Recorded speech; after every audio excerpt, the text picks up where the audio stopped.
Okay, let's start now. Good morning. चलिए हम लोग पढ़ते हैं आज टेंस। नहीं आ रहा है इसमें। कौन नहीं आ रहा है? मैं नहीं आ रहा हूँ। नहीं, जो लिखे हैं। अच्छा। ये बताओ कहाँ तक आया? यहाँ तक आ रहा है? हाँ, वहाँ पे आएगा। लिख लीजिए। ये लाइन है? हाँ, लाइन नहीं दिख रहा है। ये थोड़ा स्लो पड़ रहा है। थोड़ा ये लाइट मार्क्स चमकेगा तभी दिखेगा। हां दिख रहा है। हमें तो ये दिख रहा है। चलो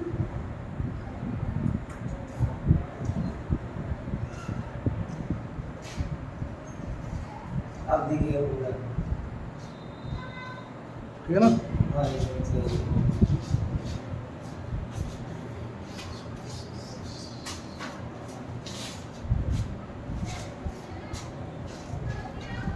okay, let's start tense. Tense को हम डिवाइड करते हैं 3 पार्ट में। पहला होगा प्रेजेंट टेंस,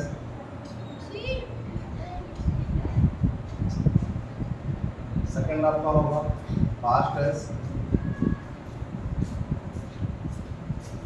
और थर्ड आपका होगा फ्यूचर टेंस।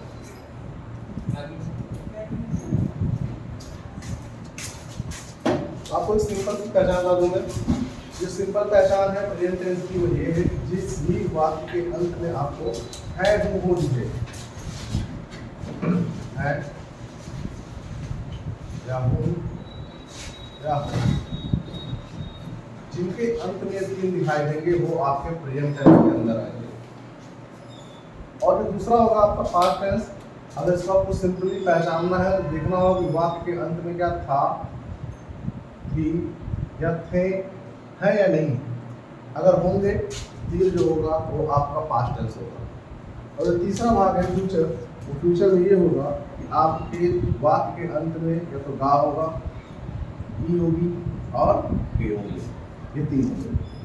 ये 3 आगे बेसिक पहचान करने के तरीके इनसे आप पहचान सकते हैं कि टेंस कौन सा है और किस टेंस से ये वाक्य बिलोंग्स करता है। उस चीज़ को आपको देखना होगा। इसके बाद इन टेंस को हम 4 भागों में डिवाइड करते हैं।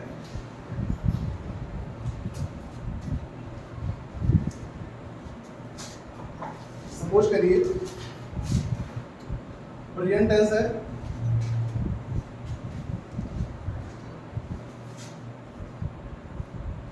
इसको हम बोलते हैं हिंदी में वर्तमान काल।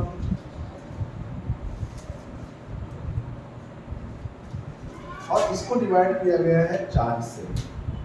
इसको बोलते हैं सिंपल प्रेजेंट टेंस,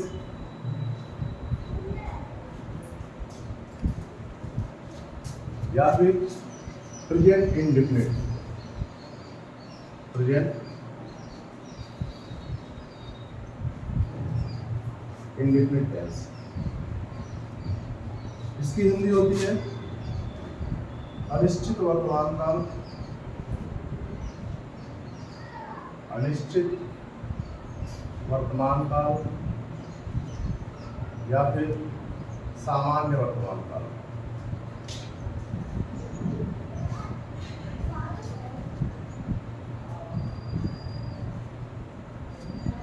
और जो आपका दूसरा इसका हिस्सा होता है उसे बोलते हैं प्रेजेंट कॉन्टिन्यूअस टेंस,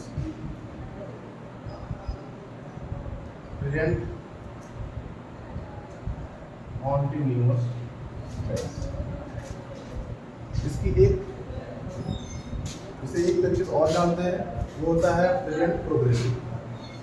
उसे बोलते हैं, इस दोनों की हिंदी होती है अपूर्ण वर्तमान काल, अपूर्ण वर्तमान काल।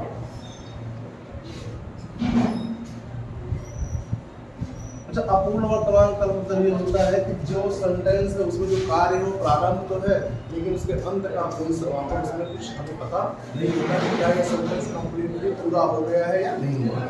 लेकिन जो अनिश्चित वर्तमान काल उसमें कार्य के होने का हमें कोई क्या नहीं, काम हुआ है कि नहीं हुआ है, काम शुरू हुआ कब हुआ, कुछ उसके बारे में जानकारी नहीं है। लेकिन अपूर्ण के बारे में हमारे पास एक जानकारी होती है कि काम जब प्रारंभ हो चुका है, बस उसका समापन का हमें पता नहीं रहता है। इसके बाद तीसरा जो होता है आपका प्रेजेंट परफेक्ट टेंस होता है। प्रेजेंट परफेक्ट टेंस इसका मतलब होता है पूर्ण वर्तमान काल। पूर्ण वर्तमान काल पूर्ण मतलब कंप्लीट, जिसमें मतलब क्या हो, कंप्लीटली डन हो। जिस सेंटेंस में, जिस हिंदी के वाक्य में आपका कार्य एकदम पूरा हो, वह कहलाता है आपका प्रेजेंट परफेक्ट टेंस। चौथा है आपका प्रेजेंट परफेक्ट कॉन्टिन्यूअस।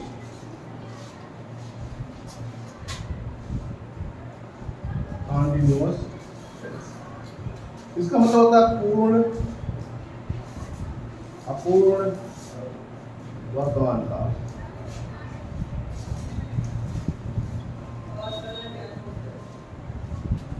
पूर्ण मतलब कुछ हिस्सा पूरा रहेगा, अपूर्ण मतलब कुछ हिस्सा क्या रहेगा, अधूरा रहेगा। जिस वाक्य में कुछ कार्य पूरा मिले आपको, कुछ कार्य अधूरा मिले, वही होगा आपका प्रेजेंट परफेक्ट कॉन्टिन्यूअस। ये जो हिस्से हैं, जैसे इंडेफिनिट, ये आपका पास्ट इंडेफिनिट भी होता है। जब हम पास्ट में जाएंगे, पास्ट मतलब होता है भूतकाल। भूतकाल मतलब ऐसा मतलब जब तक बीत चुका हो, जो चल रहा है आज का दौर, वह है वर्तमान काल, प्रेजेंट टेंस। और जो बीत गया है वो आपका फ्यूचर और पास्ट हो गया, और जो आने वाला हो जाएगा फ्यूचर। यानी जो कल होगा हमारे साथ, जो हमारे नेक्स्ट 10 मिनट 5 मिनट में होगा, वह हमारा फ्यूचर होगा। जो हमारे पास्ट में बीत चुका है पिछले 5-7 मिनट में, और हमारा क्या हो गया, भूतकाल हो गया। और जो अभी हम पढ़ रहे हैं लाइव में हम लोग, वो हमारा क्या है, प्रेजेंट टेंस। ठीक है, तो ये कह रहा था कि जो इंडेफिनिट है वो इंडेफिनिट सभी हिस्से में आता है। ऐसा नहीं है किसी भी प्रेजेंट का हिस्सा है, ये इंडेफिनिट पास्ट का हिस्सा है। फिर ये कंटिन्यूअस जहाँ होगा, अगर हम पास्ट लगा देंगे तो जाएगा पास्ट कंटिन्यूअस, लेकिन ये हो जाएगा अपूर्ण भूतकाल हो जाएगा। ठीक है, फिर यहाँ पे प्रेजेंट परफेक्ट टेंस है, अगर हम पास्ट परफेक्ट लगा देंगे तो क्या होगा, पूर्ण भूतकाल हो जाएगा। ठीक है, उन चीज़ों को जब मैं पास्ट पढ़ाऊंगा तब बताऊंगा कि पास्ट के कितने हिस्से हैं और उनके नाम क्या क्या होते हैं। अभी देखते हैं हम लोग सिंपल प्रेजेंट टेंस, इसकी पहचान और इसको ट्रांसलेट करने के तरीकों के बारे में हम देखते हैं।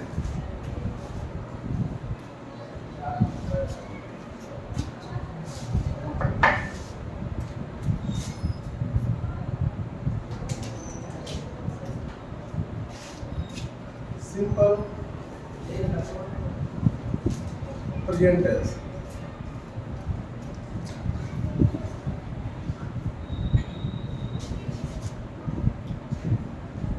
सामान्य या अनिश्चित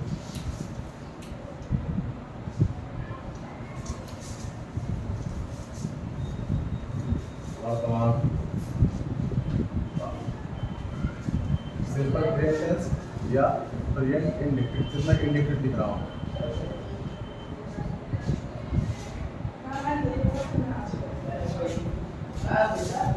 इस टेंस को सिंपल पहचानने का तरीका ये है कि इस तरह के वाक्यों के अंत में, मैं लिखता हूँ वाक्यों के अंत में जो है, वाक्यों के अंत में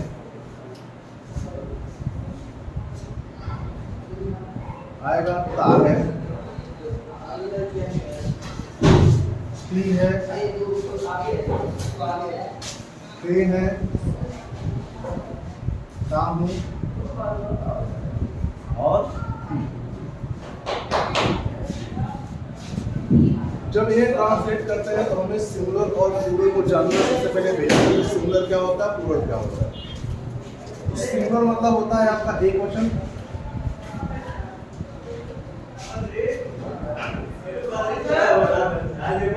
सिंगुलर मतलब एक वचन, और प्लूरल का मतलब होगा आपका बहुवचन।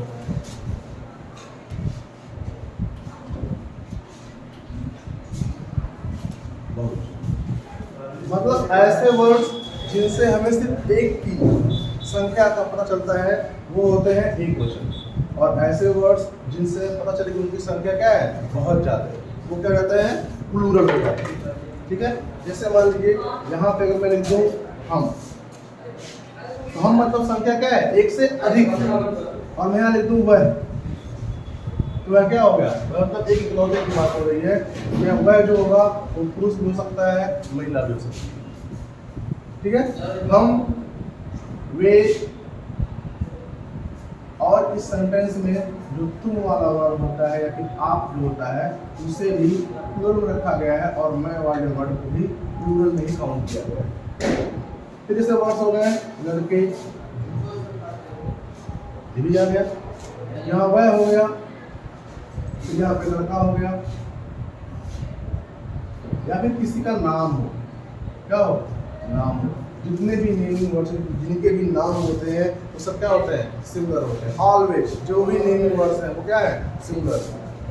चाहे वो किताब का नाम हो, चाहे नदी का नाम हो, चाहे तालाब का नाम हो, झरने का नाम हो, किसी जगह का नाम हो, किसी व्यक्ति का नाम हो, किसी वस्तु का नाम हो, किसी चीज़ का भी नाम हो, ऑल नेमिंग वर्ड्स, जितने भी नेमिंग वर्ड्स हैं वो सब क्या होंगे, सिंगुलर होंगे। अब जानते हैं कि ट्रांसलेट करने का जो स्ट्रक्चर होगा, जो फार्मूला होगा, वो ध्यान से देखते हैं। इसे मिटा रहा हूँ।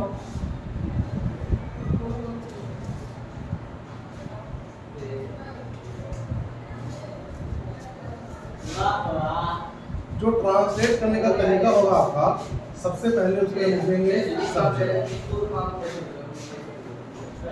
फिर हम लिखेंगे वर्ब, और वर्ब कौन सा फॉर्म लिखेंगे, फर्स्ट फॉर्म, फिर उसमें लगाएंगे यस या ईएस, और फिर लिखते हैं ऑब्जेक्ट, और जो अदर वर्ड होगा उसे भी आगे लिख देंगे, उसे लिखेंगे OW अदर। ये हमारा स्ट्रक्चर होगा या फॉर्मेट होगा, जिस फॉर्मूले के हिसाब से हम हिंदी के वाक्यों को अंग्रेजी में ट्रांसलेट करेंगे।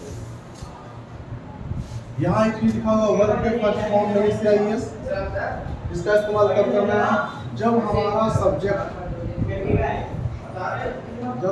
सब्जेक्ट होगा सिंगुलर, तब हम लगाएंगे वर्ब के फर्स्ट फॉर्म में यस या ईएस।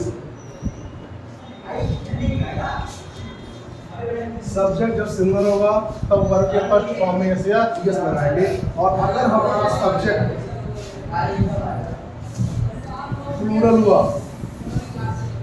प्लूरल हुआ तो सिर्फ और सिर्फ वर्ब का फर्स्ट फॉर्म में लिखेंगे। जहां आपको भी दिखेगा, जहां आपको अकेले भी दिखेगा, उसका मतलब होगा वो क्या लिखा हुआ है, वर्ब लिखा हुआ है। जहां आपको एस में भी दिखाई दे या फिर सिर्फ एस दिखाई दे, इसका मतलब वो क्या लिखा गया है, सब्जेक्ट लिखा गया, उसका मतलब यही होगा, यही स्ट्रक्चर में। इन चीजों को देखना है। उसके बाद अब देखते हैं सेंटेंस कैसे उसको लोग ट्रांसलेट करते हैं। हाँ लिखा है राम, बहुत सिंपल सा, राम खाता है, राम खाता है। तो आप अपने आप को जीरो पर लेकर के आइए कि आपको कुछ भी नहीं पता है चीजें क्या होती है, आप कुछ नहीं जानते, आप सिंपल सा एक सवाल करिए कौन खाता है, तो आपको जवाब क्या मिलेगा, राम मिलेगा। और जब राम मिल रहा है वही आपका कौन करने पर जो आपको जवाब मिले वही क्या होगा, आपका सब्जेक्ट होगा। पहले क्या लिखेंगे, राम। राम काम क्या करता है भाई, क्या करता है, खाता है। हम इसमें क्या होता है, अब हमें देखना, हमने सब्जेक्ट लिख लिया, वर्ब लिख लिया, अब वर्ब में क्या लगाना है, यस एस लगाना है। तो उसके लिए हमें देखना कि जब सब्जेक्ट हमारा सिंगुलर होगा तभी हम यस एस लगाएंगे। और मैंने कहा जितने भी नेमिंग वर्ड से नाम वाले शब्द हैं वो सभी क्या होंगे, सिंगुलर होंगे। तो राम यहाँ पर है और ये सिंगुलर है, तो क्या लगाएंगे, ईट्स, राम ईट्स। और देखते हैं इसी सेंटेंस को बड़ा करते हैं, राम आम खाता है।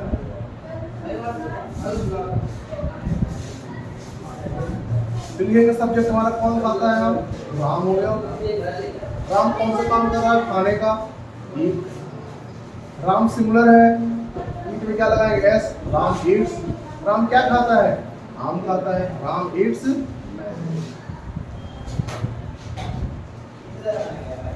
ये हो गया राम ईट्स, ये सिंगुलर का हो गया, सब्जेक्ट हमारा सिंगुलर है। और जब हम देखेंगे प्लूरल सब्जेक्ट के साथ, जैसे वे खेलते हैं, वे खेलते हैं,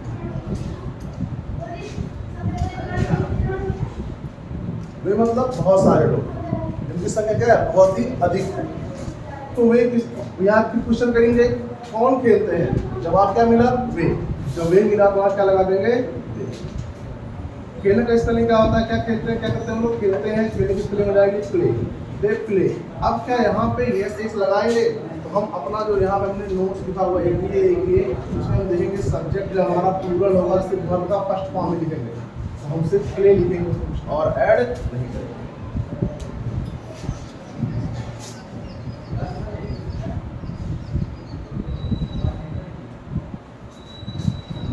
विद्यार्थी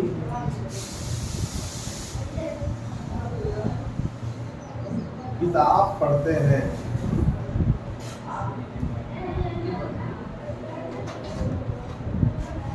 विद्यार्थी किताब पढ़ते हैं। हो जाएगा स्टूडेंट, द स्टूडेंट्स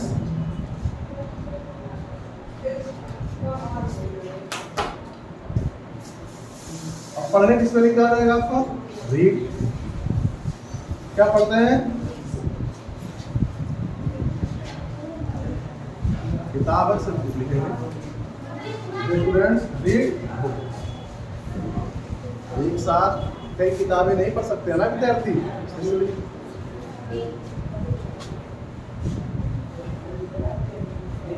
स्टूडेंट्स ठीक। स्टूडेंट्स रीड बुक, यानी कि विद्यार्थी जो है वो एक बार में एक किताब पढ़ सकते हैं, चार किताब नहीं पढ़ सकते हैं। इसलिए गलती से भी यहाँ बुक नहीं लगाएंगे, संख्या अधिक है तो किताबें भी अधिक होंगी, ऐसा बिल्कुल नहीं करना है, वरना वो गलत हो जाएगा। अब जानते हैं निगेटिव सेंटेंस, जो हमने पढ़ा ये अफर्मेटिव था। अब हम पढ़ेंगे निगेटिव सेंटेंस और उसको ट्रांसलेट करने का तरीका। निगेटिव सेंटेंस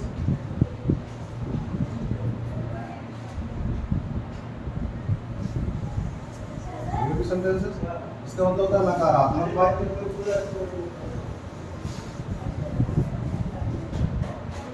नकारात्मक बात। इसको पढ़ने से पहले हम जान लें कि पहले जो सिंपल प्रेजेंट की हेल्पिंग वर्ब होती है वो होती है डू और डज। डू का इस्तेमाल करते हैं प्लूरल सब्जेक्ट के लिए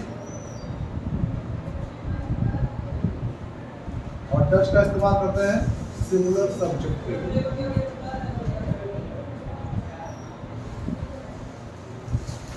जब ये आपके दिमाग में बैठ गया, डू का इस्तेमाल करेंगे प्लूरल के लिए और डज का इस्तेमाल करेंगे सिंगुलर के लिए, तो आपको ट्रांसलेट करने में कोई गलती बिल्कुल भी नहीं आएगी। क्योंकि जो मेन चीज़ें हैं वो यही सब है, इन्हीं चीज़ों को आपको समझना है। बाकी हर चीज़ों में पहले सब्जेक्ट लिखते हैं, फिर हेल्पिंग वर्ब लिखते हैं, फिर नॉट लगाते हैं, फिर वर्ब लिखते हैं, फिर उसके बाद ऑब्जेक्ट लिखते हैं, फिर अदर वर्ड्स लिखते हैं। वो सब में जनरल है, कॉमन है, सामान्य है। जो चीज़ें वो यही है कि आपको जो है फोकस करना है कि उसकी हेल्पिंग वर्ब है उनको कैसे आपको माइंड में सेट करना है। उनको सेट कर लेंगे चीज़ें अपनी आसान हो जाएगी।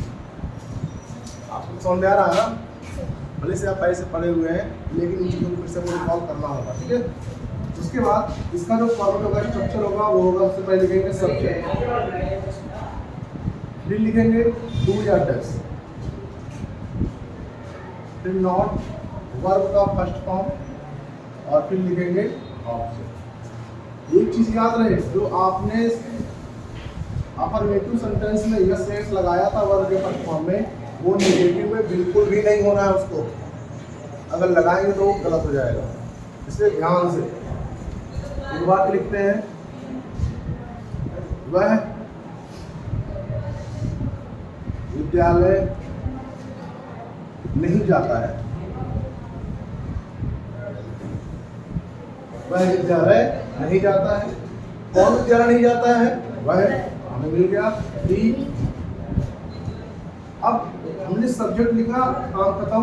हमें देखना है डू या डज लगाना है, क्योंकि हमारा नेगेटिव सेंटेंस है, नहीं आया इसमें, तो डू डज का इस्तेमाल करना है। अब देखेंगे सब्जेक्ट हमारा सिंगल है प्लूरल, तो सब्जेक्ट हमारा क्या है? ही है, और ही आता है सिंगल में, तो क्या लगाएंगे वहाँ पे? डज लगाएंगे। ही डज, इसका भी काम खत्म हो गया। अब क्या लगाएंगे? नॉट आया सेंटेंस में, नॉट लगा देंगे। वर्ब का फर्स्ट फॉर्म है, जाना इसमें क्या होता है? गो। अब क्या इसमें ये चीज लगाएंगे? नहीं लगाएंगे क्योंकि नेगेटिव है। गो टू आ जाता है, He does not go to school. वह विद्यालय नहीं जाता है। दूसरा सेंटेंस देखते हैं।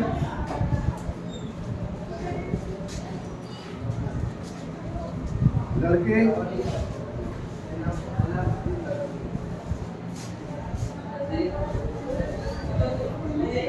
क्रिकेट नहीं खेलते हैं। लड़के क्रिकेट नहीं खेलते हैं। क्रिकेट कौन नहीं खेलते हैं? मिल जाएगा लड़के, द बॉयज। अब लड़के जो प्लूरल है तो क्या लगाएंगे यहाँ पे? Do. The boys do not, खेलने का स्पेलिंग प्ले, क्या नहीं खेलते हैं? The boys do not play cricket. अब इसका देखते हैं इंट्रोगेटिव।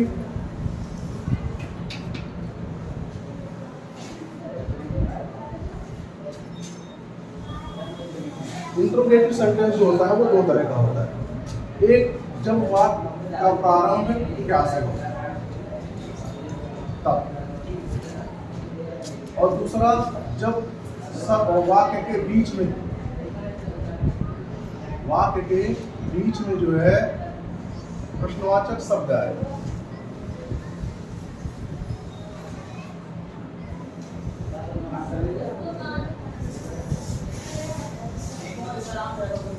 जैसे प्रश्नवाचक शब्द मतलब क्या है, कब, कहाँ, कैसे, क्यों, ये सारे वाक्य प्रश्नवाचक शब्द जब आए वाक्य के बीच में तब उनका तरीका अलग होगा। यानी एक तरीका ये होगा इंट्रोगेटिव का, दूसरा तरीका ये होगा। तो इंट्रोगेटिव में जब इसका हम लोग इंस्ट्रक्शन लिखते हैं तो किस तरह से लिखते हैं? सबसे पहले लिखते हैं हेल्पिंग वर्ब या लिखेंगे सब्जेक्ट। अगर सेंटेंस में हमें नॉट मिलता है तो हम नॉट भी लिख देंगे यहाँ पे, अगर नहीं होगा तो नहीं लिखेंगे। फिर लिखेंगे वर्ब का फर्स्ट फॉर्म और फिर ऑब्जेक्ट। अगर अदर वर्ड होगा कुछ तो उसको लिख करके लास्ट में क्या लगाएंगे? Question mark. जैसे क्या, वह प्रतिदिन बाजार नहीं जाता है।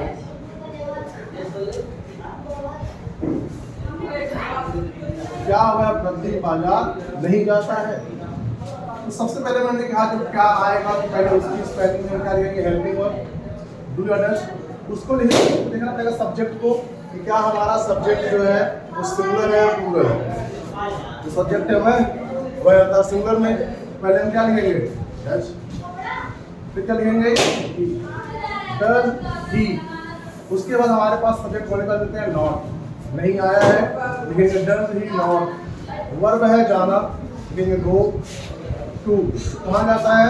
मार्केट। Go to market. कब? डेली या फिर एवरी डे। एक चीज याद रहे, अगर आपके इंग्लिश सेंटेंस में कहीं पर डेली हो, ऑलवेज हो, एवरी डे हो तो पहचानने का सिंपल सा तरीका है, जो वह सेंटेंस होगा वह आपका सिंपल प्रेजेंट से ही होगा। जब मैं इंग्लिश के सेंटेंस की एक्सरसाइज कराऊंगा तो बताऊंगा कि कैसे पहचानते हैं कि कौन सेंटेंस का सेंटेंस है और वहाँ पे कौन सी हेल्पिंग वर्ब इस्तेमाल करनी है और कौन सा वर्ब फॉर्मेट रहेगा, वो सब आपको वहाँ में सिखाऊंगा। लेकिन पहले आप जानिए कि ट्रांसलेट कैसे करते हैं। उसके बाद जो नॉर्मल चीज़ें वो जानने के बाद ही आप उन चीज़ों को जान पाएंगे, समझ पाएंगे। दूसरा सेंटेंस देखिए एक और।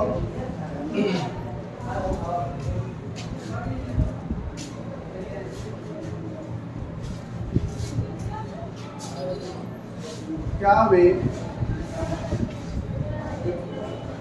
आपके घर नहीं आते हैं? क्या वे आपके घर नहीं आते हैं? तो फिर वे लिखेंगे सिंगुलर या प्लूरल? प्लूरल है, पहले क्या लिखेंगे? लिखेंगे वे की स्पेलिंग दे। नहीं आया है, नॉट लगा दूं। डू दे नॉट, आने का स्पेलिंग होता है कम। डू दे नॉट कम, कहाँ? आपको, टू योर हो। अल्लाह के क्या लगाएंगे? ये दो तरीके के हो गए। उसके बाद फिर आप देखते हैं दूसरा तरीका इंट्रोगेटिव का। वो कैसे होता है? मैंने कहा दूसरा तरीका ये है कि जब आपके सेंटेंस के बीच में कोई प्रश्नवाचक शब्द आ जाए, जैसे कि अगर आया है तो पहले क्वेश्चन वर्ड, जो क्वेश्चन वर्ड आएगा पहले उसकी स्टाइल लिखेंगे, फिर लिखेंगे उस टेंस की हेल्पिंग वर्ड, डू वर्ड है, फिर लिखेंगे सब्जेक्ट, और अगर नॉट होगा तो नॉट यहाँ भी लिख देंगे, नहीं है कोई बात नहीं, फिर लिखेंगे वर्ब का फर्स्ट फॉर्म, फिर लिखेंगे ऑब्जेक्ट, अदर वर्ड और लास्ट में क्वेश्चन। ये चीजें होंगी। उसके बाद अगर कोई सेंटेंस आया है वह आपको क्यों बुलाता है,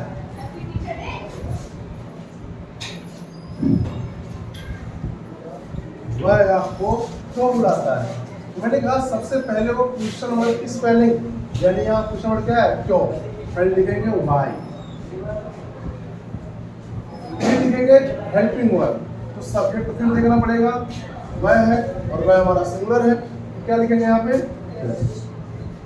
व्हाई डज ही, बुलाने का स्पेलिंग क्या होता है? किसको? टू, लास्ट में why does he call to you, या why does he call you, इसे नहीं लगाएंगे तब भी कोई लिखेंगे why does he call you, वह आपको क्यों बुलाता है, क्यों बुलाता है हमेशा हमेशा, व्हाट इज द रीजन, क्या राज है, हाँ पार्टी करते हैं, ये सारी चीजें इस सेंटेंस में रहस्य बन करके छिपी हुई है। ठीक है, और सेंटेंस एग्जांपल देखते हैं।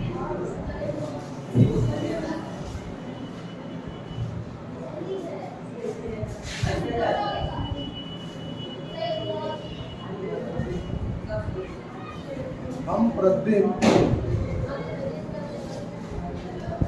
भोजन में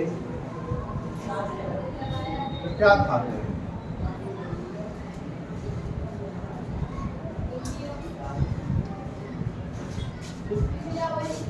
आया क्वेश्चन वर्ड क्या? क्या की स्पेलिंग? व्हाट। प्लूरल सब्जेक्ट है, क्या लगाएंगे? डू। हम की स्पेलिंग? बी। खाने का स्पेलिंग? ईट। कब? इन मील, और कब? एवरी डे, और लास्ट में इस तरह से सिंपल प्रेजेंट टेंस हमारा खत्म होता है। और मैं कुछ होमवर्क लिख रहा हूँ, उसे आप लोग कर लीजिएगा। कल जब मैं फिर से क्लास लूँगा तो मैं उससे बताऊँगा पहले, और जो चीज़ें आपके डाउट्स रहेंगी वो आप मुझसे पूछेंगे, क्लियर करूँगा। और आज एक बहुत ही अच्छा दिन है, और वो दिन है 5 सितंबर, डॉक्टर सर्वपल्ली राधाकृष्णन का जन्मदिन है। ठीक है, वो बहुत ही बेहतरीन टीचर रहे हैं अपने युग के, और उन्होंने ये नाम खुद हासिल नहीं किया, उन्होंने लोगों ने दिया। उपाधियाँ लोगों से मिलती हैं, लोगों के अच्छे काम से मिलती हैं, अच्छे विचारों से मिलती हैं, और ऐसा नहीं है कि उपाधियाँ देना बंद हो गया है। सरकार जब उसने ब्रिटिश सरकार थी तो लोगों को उपाधियाँ बहुत सारी मिली, जिन लोगों को लगा ये उपाधियाँ गलत हैं उन लोगों ने उपाधियों को रिजेक्ट कर दिया। बाद में फिर यहाँ पर उपाधियाँ लेने लगे लोग। ये सचिन तेंदुलकर को मिला है मास्टर ब्लास्टर, जडेजा को मिला है सर जडेजा। तो ये लोग हैं जो जिनको पसंद करते हैं उनको चीज़ देते हैं। 5 सितंबर है, आप खुद में ये प्रण करें, खुद को ये वचन दें, अपने आप को अपने आप से वादा करें कि आप अपने किसी भी अध्यापक को कभी दुखी नहीं करेंगे, कभी निराश नहीं करेंगे, उनकी मेहनत का फल उन्हें देंगे, और उनकी मेहनत का फल ये है आपकी सफलता। आप सफल होंगे, उनके लिए इससे बड़ा उपहार और कुछ हो नहीं सकता, कुछ नहीं हो सकता। आप करोड़ों रुपए उन्हें कदमों में डाल देंगे, वो चीज़ें समझ में नहीं आएंगी। लेकिन अगर आप बेहतरीन बन के, बड़ा बन के दिखाएंगे, उनका नाम करेंगे, तो उन्हें बहुत गर्व होगा। आप सभी को शिक्षक दिवस की हार्दिक शुभकामनाएं। और मैं बहुत दिनों से प्रतीक्षा करने के बाद आज मुझे एक अच्छा दिन लगा कि मैं आप लोगों के लिए वीडियो बनाऊं, और मैं बना के अपलोड कर रहा हूं। और आप लोग देखिए, समझिए, आप लाइक करिए, सब्सक्राइब करिए, इससे कोई मतलब नहीं है, ये मुझे कहने की बिल्कुल आवश्यकता नहीं है। बस आप इतना काम करिए कि आप इस पर जो भी पढ़ाया जाता है ध्यान से पढ़िए, प्रॉपर नोट्स बनाइए। CBSE बोर्ड के हों या UP बोर्ड के हों, दोनों बोर्ड की पूरी सिलेबस होगी और कंप्लीट कराऊंगा। और जो 10th और 12th की चैप्टर लिटरेचर की समरी होगी, उन समरी की मैं स्टोरीज भी आपको यूट्यूब पर सुनाता रहूँगा, पूरी की पूरी। आपका कहीं से नुकसान नहीं होगा। आप बिल्कुल ये ना सोचिएगा कि सर जो कहे थे वो किए नहीं, मैं वो करूँगा। मैं आप लोगों को भूला नहीं हूँ। जो all my loving students will also live in my heart, and you all are my loving students. So you can forget to me. I don't want to say that remember me, but I always miss you because you all are a diamond. Okay, so never mind. मैं homework दे रहा हूँ। अगर आप मेरा class देख रहे हैं, definitely you have to solve this questions. इन क्वेश्चन को सॉल्व कर लिखेंगे, सॉल्व करेंगे। और जब मैं कल क्लास लूँगा तो पहली रिजल्ट में इन्हीं पढ़ लूँगा, फिर से मैं रिवाइज कराऊंगा, रिकॉल करूँगा, फिर आगे पढ़ाऊँगा शाम को। स्टेप 2 में आपका होगा, सेंटेंस नंबर 1 होगा होगी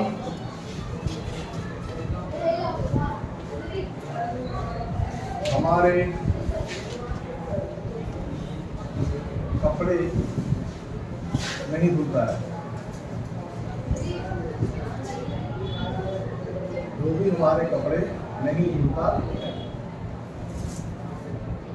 माली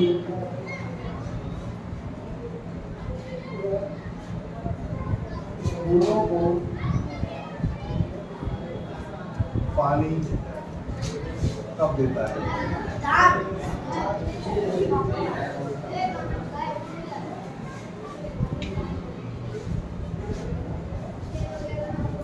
शिकारी जंगल में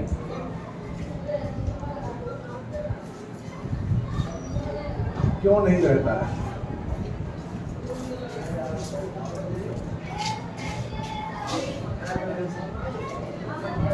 शिकारी जंगल में क्यों नहीं रहता है? हम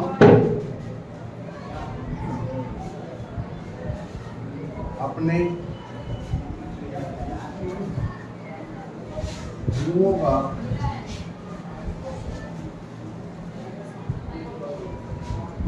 सम्मान करते हैं।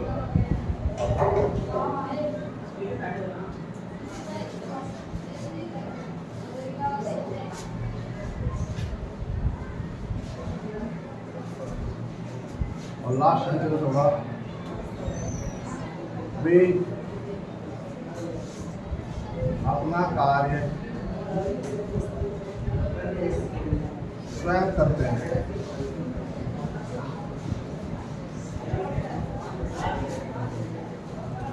Only मैंने 5 सेंटेंस दिया है, you have to translate it, and after that when we will meet on tomorrow, then we will discuss first about these things. After that we will go on next topic, present continuous tense. अगर आप पढ़ सकते हैं तो आप इस बारे में जानकारी ले लीजिएगा, पढ़ लीजिएगा। और नहीं भी होगी कोई बात नहीं, मैं आपको जीरो से पढ़ाऊंगा और एकदम बेसिक चीज़ें बता करके मैं आपको आपके हर एक तरीके के सवाल क्वेश्चन अटेम्प्ट होते हैं, चाहे वो आपके बोर्ड्स में हो, चाहे आपके कंपटीशन एग्जाम में हो, उन सब के लिए मैं बेहतरीन प्रिपरेशन कराऊंगा आपको। और आपको किसी भी प्रकार की कमी का एहसास नहीं होने दूँगा, इंग्लिश लैंग्वेज हो या इंग्लिश लिटरेचर हो।